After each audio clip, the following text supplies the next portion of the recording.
Formula ఈ car race కేసుకు సంబంధించి కేటీఆర్ ఇవాళ మరోసారి ఏసీబీ విచారణకు హాజరు కానున్నారు. ఈ కేసులో కేటీఆర్ ను ఏసీబీ, ఈడీ అధికారులు ఇప్పటికే పలుమార్లు విచారించారు. ఫార్ములా ఈ ఆపరేషన్ సంస్థ ప్రతినిధులను వీడియో కాన్ఫరెన్స్ ద్వారా ప్రశ్నించారు. మరోవైపు ఈ కేసులో ఆరోపణలు ఎదుర్కొంటున్న నాటి పురపాలక శాఖ ముఖ్య కార్యదర్శి అరవింద్ కుమార్, హెచ్ఎండీఏ మాజీ చీఫ్ ఇంజనీర్ బిఎల్ఎన్ రెడ్డి విచారణలో తెలిపిన వివరాల మేరకు నిధుల మళ్లింపు, కేబినెట్ అనుమతి లేకుండా నిర్ణయం, సచివాలయం బిజినెస్ రూల్స్ ఉల్లంఘనకు సంబంధించి ఏసీబీ అధికారులు కేటీఆర్ ను ప్రశ్నించవచ్చని తెలుస్తోంది.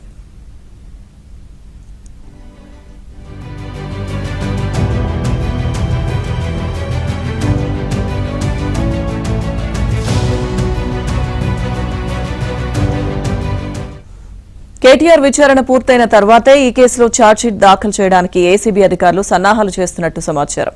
తెలంగాణ భవన్ కు చేరుకుని అక్కడి నుంచి కేటీఆర్ ఏసీబీ విచారణకు వెళ్లనున్నట్లు సమాచారం. ఆయన వెంట బీఆర్ఎస్ శ్రేణులు పెద్ద సంఖ్యలో వెళ్లే అవకాశాలు కనిపిస్తుండటంతో పోలీసులు భారీ బందోబస్తు ఏర్పాట్లు చేపట్టారు.